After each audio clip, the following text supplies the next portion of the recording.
It's been more than a month since Spain lifted the World Cup trophy at MetLife Stadium. Ferran Torres scored in extra time. Argentina went down to 10 men late, and 80,663 fans watched Spain claim their second world championship with a 1-0 victory on July 19th. The tournament is over. The champions have been crowned. Everyone went home. But the videos did not stop. Right now, in late August 2026, international fans are still flooding social media with posts about their time in America during the World Cup.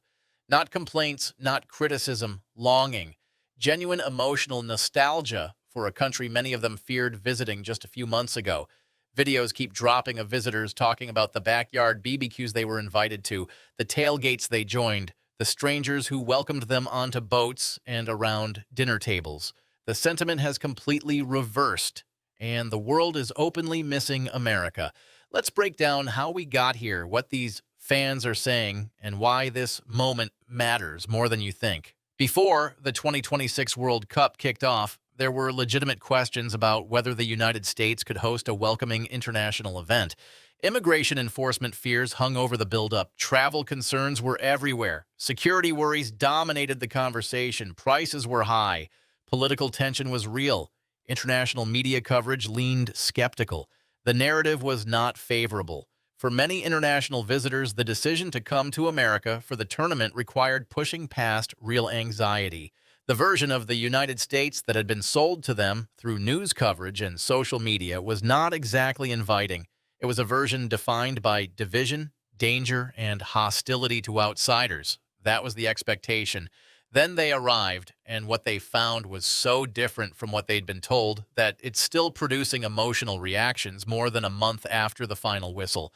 The Australian creator Dan McNamara posted a viral reel that captures the tone perfectly. He's on a boat in Miami. The water is blue, the sun is out, and he's trying to explain what just happened to him. An American he had never met invited him out for the day. A complete stranger saw him, struck up a conversation, and decided to give him a private tour and take him to breakfast on the water.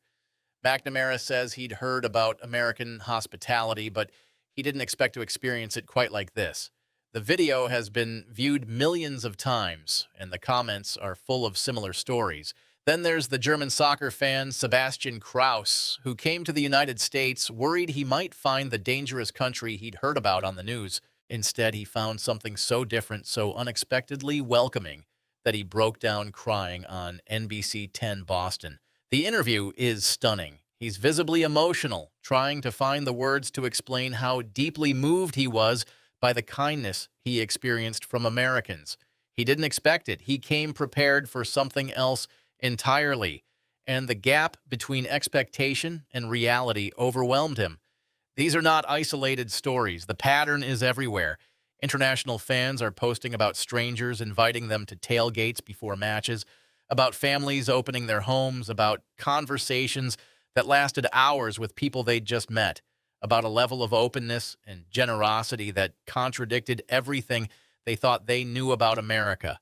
The tournament itself was massive, the first World Cup to feature 48 teams and 3 host countries, Canada, Mexico, and the United States.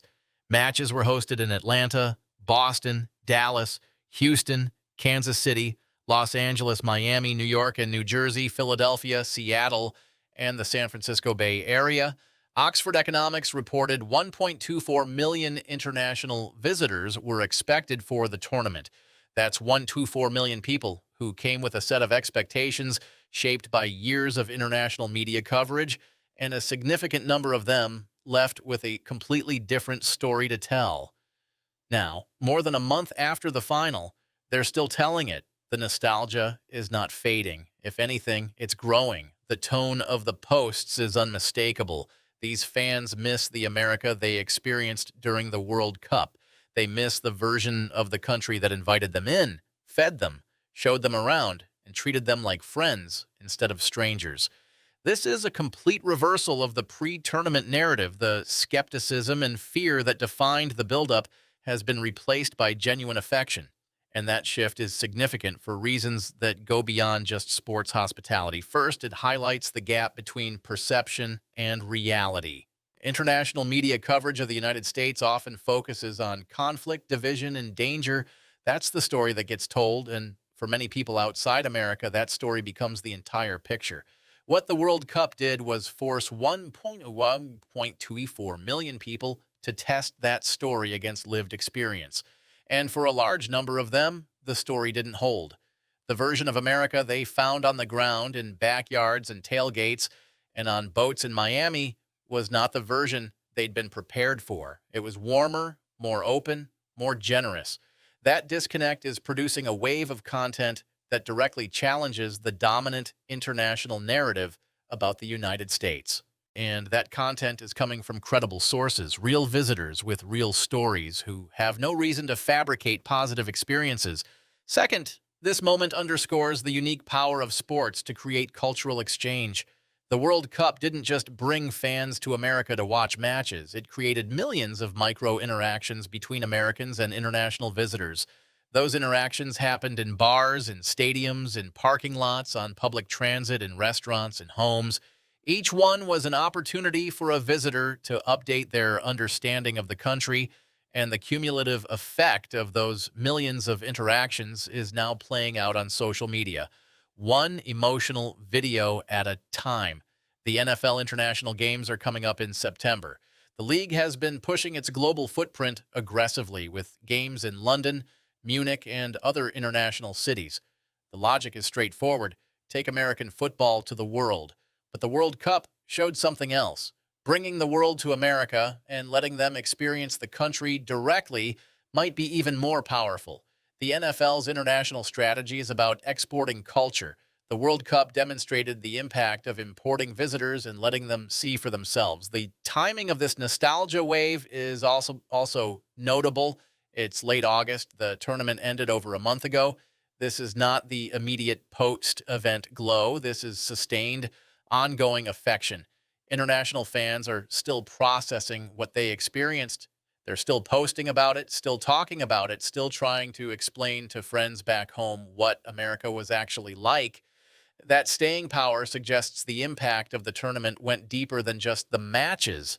The viral nature of these posts also matters. Every video of an international fan praising American hospitality reaches an audience that includes people who didn't attend the tournament. It shapes the narrative for the next wave of potential visitors. It creates a counter story to the prevailing international media coverage, and it does so in the most credible way possible through the voices of real people sharing real experiences. So where does this go from here? The 2026 World Cup is over, but the cultural impact is still unfolding. The NFL International Games in September will test whether American sports can continue to drive this kind of cultural exchange in reverse, taking the game to international audiences. But the bigger question is whether the United States can build on the goodwill generated by the World Cup. The tournament created a moment where millions of international visitors updated their view of America. That's rare. That's valuable. And the fact that those visitors are still talking about it a month later suggests the experience was real, not just a fleeting tourist impression. The world came to America expecting one thing and found another. They came prepared for hostility and found hospitality. They came expecting danger and found strangers who invited them onto boats. And now, more than a month after Spain beat Argentina in extra time at MetLife Stadium, they're still posting about it. They're still processing it, and they're still missing it. That's the story. The World Cup ended on July 19th, but the videos haven't stopped. International fans are still flooding social media with posts about an America that felt nothing like they expected. The reversal is complete, the nostalgia is real, and the world is openly missing the version of the United States they discovered this summer. This is Uncharted States Angle. We cover how the world reacts to America in sports and how America reacts back. If you want to stay on top of these stories, subscribe, hit the notification bell, and drop a comment with your take. The NFL International Games kick off next month, and we'll be covering every angle. See you in the next one.